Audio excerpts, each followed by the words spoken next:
These are Soccerbots from Cyberbrick components from bambulab. They are made from modular electronics and 3D printed parts and are super cool to play with. Let me show you how I built them and how you can make your own.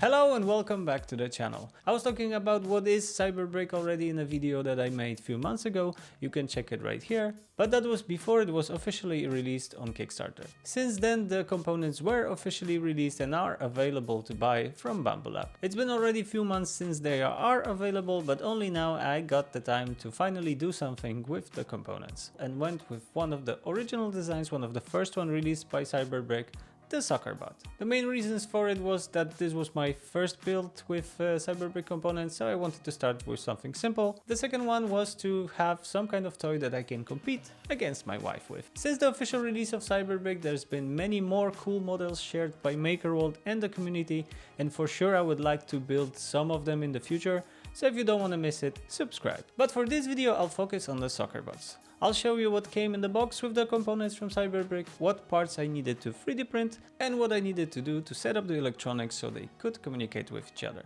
All the components came in this small box, but there was actually quite a lot of them. As you can see here, there were many parts that came in the box. The box contained motors, servos, controllers, buttons, LEDs, cables, gear sets, and some other parts. So I started with laying all the components on the table. For all the models that came from MakerWorld, there is a nice detailed instruction manual that you can follow with the build. It nicely shows you which 3D printed parts and which electronics you need for each step, and then later how to assemble everything together. I was following this manual for the build and almost everything went smoothly. I started with building the remote controller. I started from cleaning the 3D printed parts.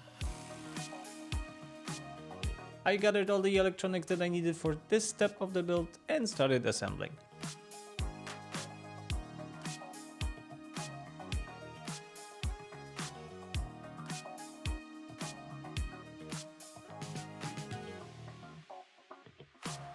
When I was doing that, I noticed that my 3D printed part is a bit different than the one on the picture in the manual. And I thought to myself, maybe this picture is just old and they changed the design and forgot to change the picture. But as it turned out, at the end of the build, I had the incorrect 3D printed part for the components that I had. Basically, the difference was that there are two versions of the remote controller. One that uses a rechargeable battery and one that has this set of 3 AAA batteries. I thought I have the rechargeable one, and that was the one that I downloaded, but when the components came I didn't notice that my version is actually the one with the batteries.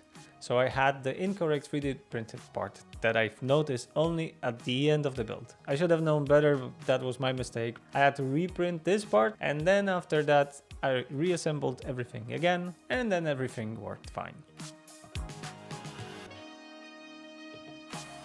Once I assembled the remote, then I started to assemble the bot. I followed the steps in the manual and took my time with building everything correctly. I started with assembling the gearboxes, then putting them in this bottom part of the bot, and bit by bit the bot started to look like a finished thing.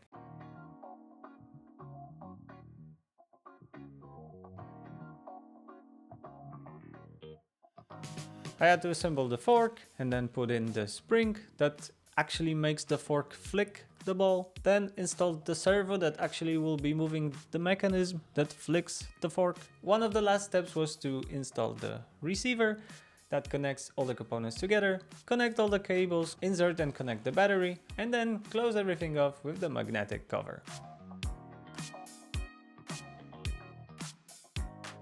Now the last step was to install the wheels. I printed the tracks for the wheels from TPU, which makes it less slippery on the floor, but you can probably get away with printing it in PLA as well. Once one of the set of vehicle plus remote was built, I started to build another one. This time it went faster and smoother, but there was one issue that I'll tell you about later. Now that the build was done, the next step was to set up the remote so it can communicate with the vehicle. Cyberbrick released an app that you can use to do just that. That was fairly easy, especially because I was using one of the Cyberbrick models, for which there are profiles that you can just select and upload to your vehicle. All you need to do is just power on the remote or the vehicle and have it recognized by the app. From there you can just drag and drop which of the modules that were recognized are going to be the transceiver and which one the receiver, and then you can just upload the config. If you want to change the config, you can do so, or if you're building your own model from the Cyberbrick components, you can create your own config.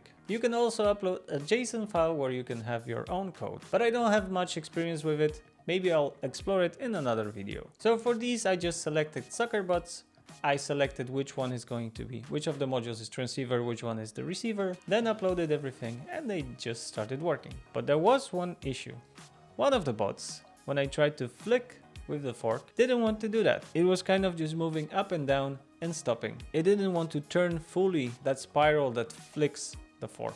I initially thought that maybe I connected something wrong, or maybe these 3D component parts are incorrectly assembled. But then I remembered that in the box there were 3 servos, and as it turned out, only 2 were the same and the third one was completely different because it was supposed to be used for something else in one of the other models. And the bot wasn't working properly because I installed the incorrect servo. So I had to disassemble the part, luckily not the whole bot but only the part where the servo is, and once I replaced it to the correct one, so the same one that was used in the blue bot, then it started working properly. When the bots were ready and working, I printed some accessories and challenged my wife to a friendly match.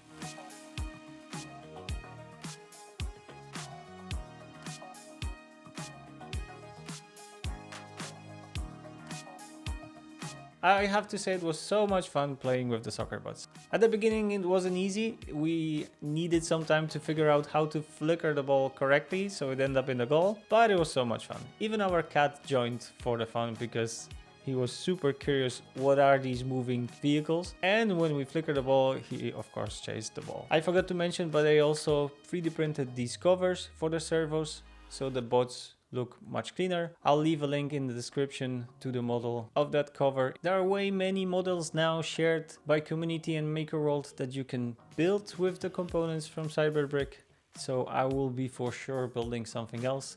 I saw this super cool R2-D2 from Star Wars that you can build, but there are many more that I will build with these components, so if you don't want to miss it, subscribe. If you have any suggestions what I should build next, or if there are any projects that I should try, please leave them in the comments. And if you like this video, please leave a like. That's it from me for now. Thanks for watching and see you in the next one.